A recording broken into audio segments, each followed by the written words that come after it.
Hello and welcome. My name is Dilip Soman. I'm a professor of marketing and consumer behavior. And one of the things I'm an expert in is behavior change. How do you get people to do things that you want them to do? Welcome to my Rotman Office Hours.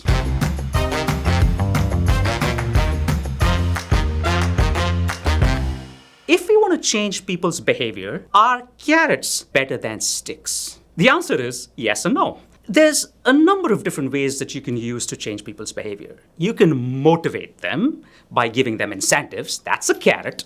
Or you can punish them for not doing what you want them to do. That's a stick. Carrots are fine. Sticks are also just fine. But the problem with the stick is that it works in the short run and it doesn't work all the time. It gets people to do things, but not to change the way they think about that thing. You can also do other things. You can give people information. You can persuade them. You can steer people towards a choice by simply changing the way in which you ask that question. And finally, you could just make it illegal for people to do certain things. Now, you want to think about all of these ways of changing behavior as a collective, a portfolio of how you engineer behavior change. A carrot or a stick is just one of the many ways in which you do it. So the short answer, carrots are sometimes better than sticks, but not all the time. I heard that loss is a better motivator than gain. Is that true? And the answer is yes. Suppose you want to try and get people to do something, for example, upgrade to an energy efficient appliance.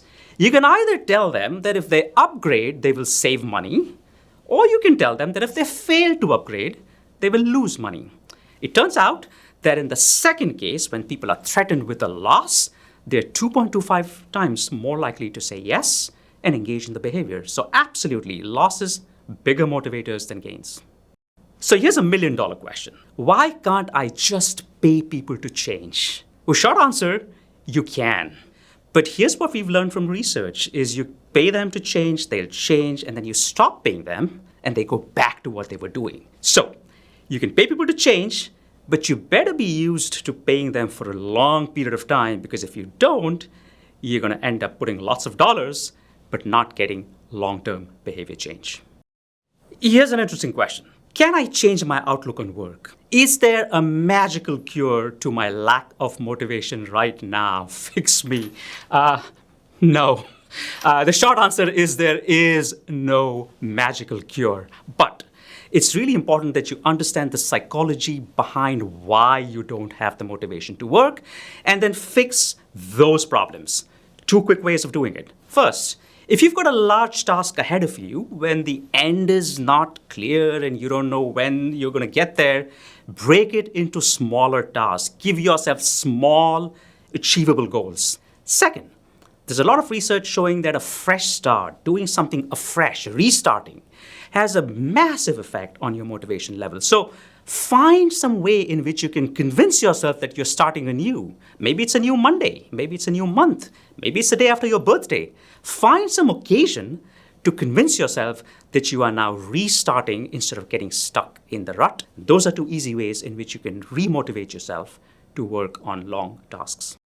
What is the Myers-Briggs Test and does it affect how I make decisions? The Myers-Briggs Test is supposed to be a test of personality. It categorizes you into one of 16 different personality types. And so at one level, the question is, does personality change how I make decisions? And the answer is yes. We know that personality changes how you think about things, what information you look at. But there's a bigger part, which is, what is the Myers-Briggs Test and does it actually measure personality? And here, we have research in the recent past showing that the Myers-Briggs test actually does not measure personality.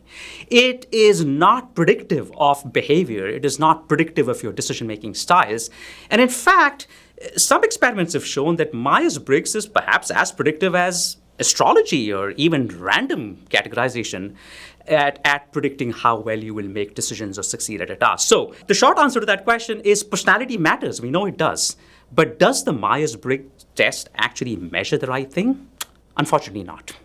Okay, so this is a question you might get at the beginning of the year. It's January the 5th and I've already broken my diet. Why are New Year's resolutions so hard? And this person has put 4 question marks at the end of it. Well, you know what? They're not any harder than other resolutions. But I think the problem is there's just a lot of them. Right? So over the last few years, we've built this culture, this habit, almost this ritual of encouraging people to come up with New Year's resolutions. And in order to do that, we just produce a long list of them. Right? So my sense is New Year's resolutions are hard because we have many of them. We don't know where to focus. We don't know how to guide our energies at solving them. Next time that you have to make any New Year's resolution, pick one. Pick one, make sure it's concrete, make sure it's measurable, make sure it has short-term components. And if you do that, I guarantee you it's not going to be too hard to keep them. All right, so this is a question that is probably on the top of mind for many people. Goals: read more classics, watch less Netflix, get more exercise, watch less Netflix, enjoy the outdoors, watch less Netflix. There's a theme here. Reality: the next episode has started already. Pass the potato chips, and you can't eat just one. I guess my life is Netflix now. This is true, and this is true because it is easier to do the Netflix and potato chips life than the alternative. Why does Netflix automatically start the next episode when you finish the first one? It's because it's easy and you have to do nothing to continue watching. So my prescription is always, if you want to get people to do things, make it easy, make it fun. Interesting question. Are there business opportunities for self-controlled products? Absolutely yes. There are opportunities and great examples of not only physical products, but also changes in process that businesses have made so that people can exert self-control. So, quick example, K-Safe. It's a cookie jar, and in that cookie jar, you can put your cookies and your chocolate and your remote control for Netflix and your smartphone, whatever you want to not overconsume, and it runs only on a timer. So the only way you're going to get those things back is to wait it out. Now, two quick examples of processes. Let me start with one that has to do with Merrill Lynch, the company that is trying to get you to save for retirement. The reason people don't save for retirement is they can't imagine their future. So here's what Merrill Lynch does. It has you sit in front of your webcam, it takes your picture, and it age renders it. It shows you what you would look like at age 65.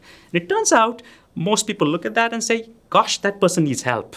And so they set aside more in their pensions. And then finally, think about your next visit to the dentist. Did you call to book it? Nah. You probably had it booked when you were there last time. And so the interesting thing is, by making the booking process automatic, it now makes it easy for the person to do the right thing. And I wonder why physicians and your wealth managers and your career coaches don't do more of that. Make it easy for people to show up, they will show up.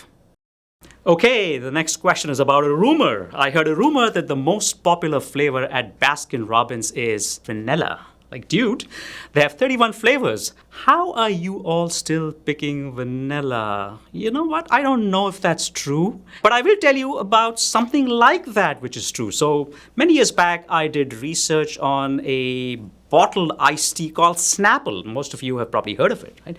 Back in the olden days, there used to be just Snapple. There was just one. Today, there's the basic and 36 different varieties, believe it or not, right? And the most interesting piece of data that I see coming out of this is that the preference for the basic Snapple has actually gone up. So what's happening here is when you give people more choice between flavors, they get confused. And so they choose the basic one. So I'm not 100% sure that this is true, but I can totally see why it might be true. That's why we pick vanilla. Choice is hard. So the next question comes from a 5-year-old, maybe not a 5-year-old, but somebody who wants me to explain like they're 5. The question is, why is opting out of organ donation more effective than opting in? Well, this is an important question, and it's a more general question. The question is whether the manner in which choices are presented changes the outcome. Opting in versus opting out. When you opt in, you basically have to take steps to say that you're an organ donor. You've got to put your hand up, you're going to fill up a form, you're going to get registered. Opting out, it is assumed that you will donate organs. But if you don't want to donate organs, you've got to put your hand up, fill up a form, and get out of the registry. So why are they different? Well, it turns out that people like to go with the default. What's the default? It's what is assumed to happen if you do nothing. Why is that the case? 2 reasons. One, people are cognitively lazy. So if the default is that we're donating organs, we go with the default. But also people believe and they form judgments about what the preferred item is based on the default. Now, one final note. Just because you have a longer organ donor registry always doesn't mean that you will have more organs ready for donation. Why is that? Because once the person is dead, it's the family that needs to make a decision on whether to allow the organs to be collected or not. If you've actively opted in, the chances are high that you will speak with your family about it. On the other hand, if you've been defaulted into it, chances are you will not let your family know about your wishes and they may turn you down. So at the end of the day, you will end up with more registered donors, but not always more organs. All right, is it true that people who use credit cards are more likely to overspend than those who just use cash? Is this how I finally figured out how to budget? Well, yes, it's true.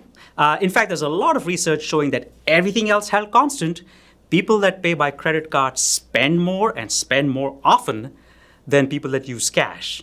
But you got to keep in mind that a lot of this research was done about 10, 15 years ago, when in fact credit cards were the high-tech way of spending. Today, it's even easier to spend. You just tap your card or flash your mobile phone or even think about spending and you've spent money. So the question is, why does that happen? It happens because when you spend on a credit card or on your mobile wallet, you don't actually physically feel the pain of payment. But you don't have to go back to the medieval ages and use cash all the time. You can use technology to help you. So the same technology that makes it easy for you to overspend can also help you exercise self-control. How? We know that if you have a good idea of how much you've spent recently, you are less likely to spend. So on most mobile wallets, you can actually set it so that every time you tap it, it's going to tell you how much you spent earlier today or the last week, and it's going to ask you, are you sure you want to spend the extra $10? And if you do that, you will realize you get the same effect as you did if you used cash. So in sum, technology makes it easier to spend, but it also gives you a lot of tools to help you manage how much to spend. Well, that's the end of my office hours today. If you want to read more about behavioral science and how it can help you lead a better life, click the link below to the Rotman Insights Hub. Thank you for stopping by.